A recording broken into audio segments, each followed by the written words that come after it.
Hey, good morning, YouTube. Cup of coffee here this morning.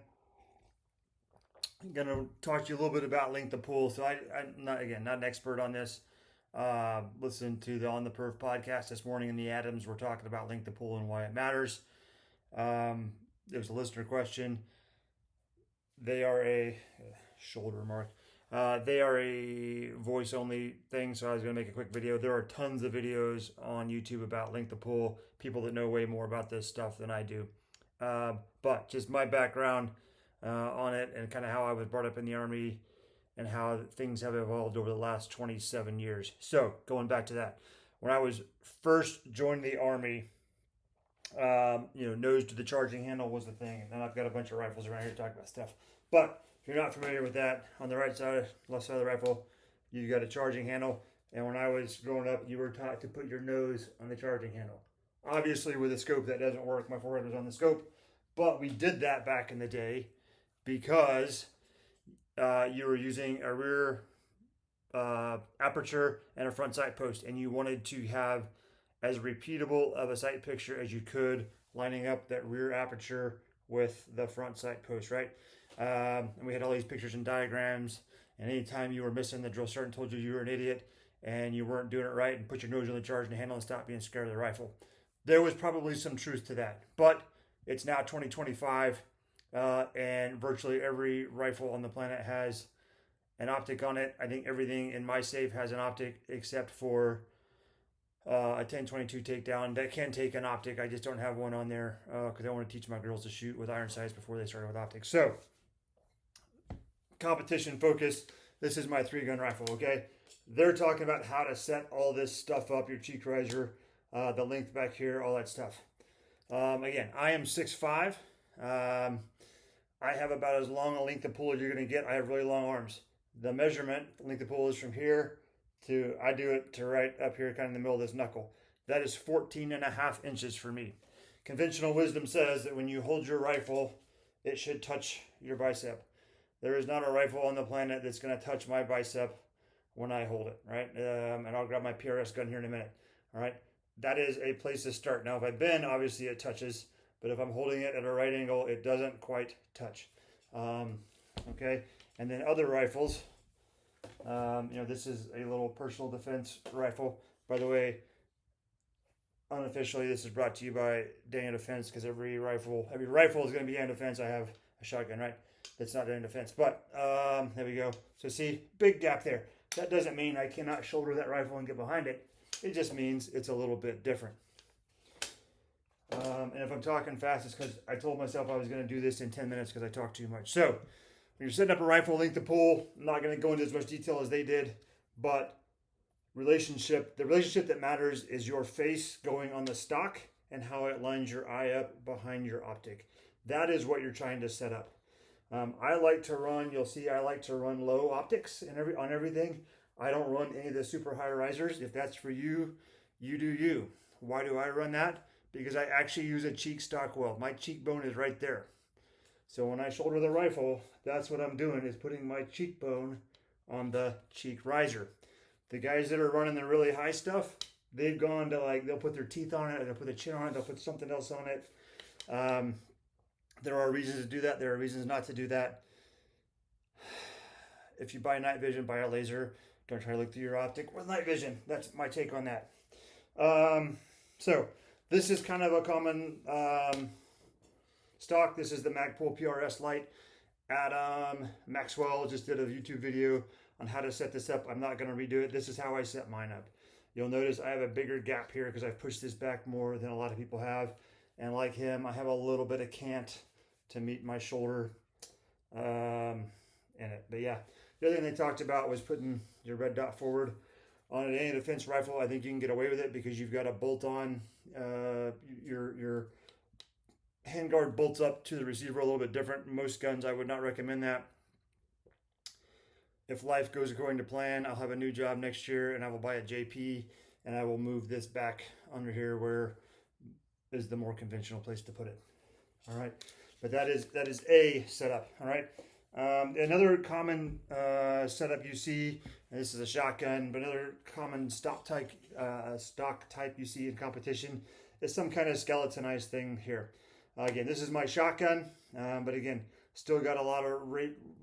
I could go a lot higher with this. I haven't. Some people will run a raised optic. I don't. But again, even though it's a shotgun, I'm still down low on the gun. And length of pull is pretty similar, maybe a little more space here than there is in my rifle. And I have a little bit of cant in the buttstock as well. A lot more cant in this. I don't know who makes this. I buy them from Dissident Arms because that's whose shotguns I buy.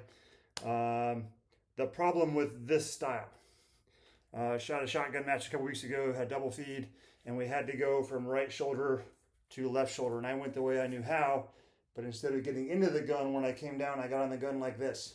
So this piece of metal dug into my cheek for 2 shots of, I think that was a buckshot stage. That was not comfortable.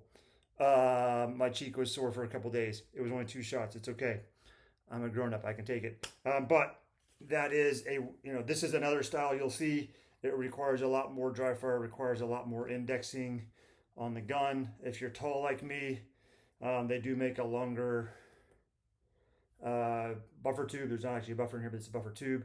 They make a longer buffer tube because I've got maybe 1/4 to 3/8 of an inch of buffer tube left inside there.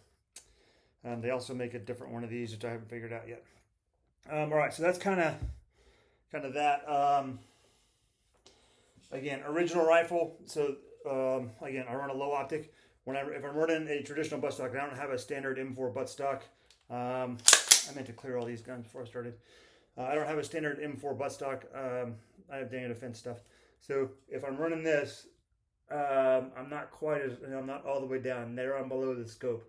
So part of this, they talk about, a lot of videos out there about how to zero your optic and all that stuff, and how to set your stuff. You do need to go to full power, and once you do that and you understand scope shadow, you'll understand all that stuff a lot more. Again, more videos out there. This is just a quick what I do. This works just fine, right? Because I know what right looks like when I look through a scope. I know that if I get behind a scope, it's not looking right, I just wiggle my head a little bit and get it where it needs to be for that repeatable sight picture, because that does matter. Lining up your eye center line on the scope in all the directions. But that is a drawback, and that's why competition shooters often don't run standard buttstocks, is because it's hard to kind of, like, I'm floating kind of in between my teeth and my cheekbone here on this sight. So you want something that you can get on with your natural point of aim. And again, plenty of videos out there on natural point of aim. Competition guns, a PRS gun. So, oops, I just messed up my lighting. Once again, this is another Daniel Defense, and another Vortex razor on top of it. If you were to measure, get up here so I can balance this gun. If you were to measure the difference between the top of this and my eye to there, it's going to be very similar to my 3-gun rifle, because that's the measurement between my cheekbone and my eye, right? That's just is what it is. And again, getting on here solid, it's just right there. Other people do not like to shoot this gun the way I have it set up, because I run my cheek risers much higher in comparison to my optics than most people do. Most people are going to run a lower cheek riser and use a different cheek stock well, but I run a pretty high one.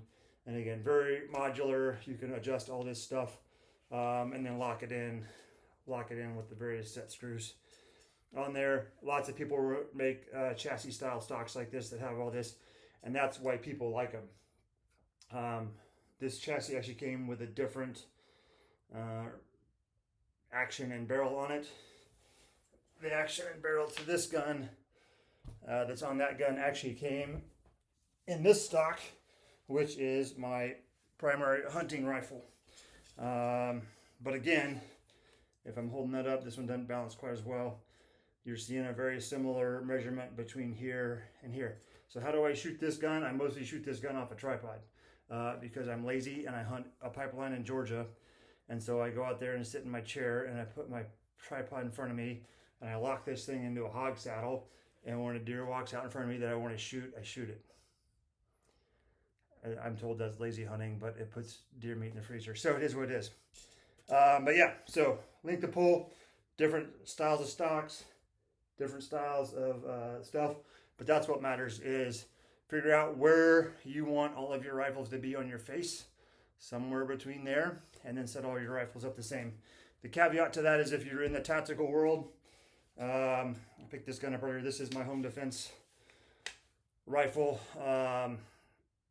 Is like, this does not have a super high cheek stock well, right? But it's an EOTech on there.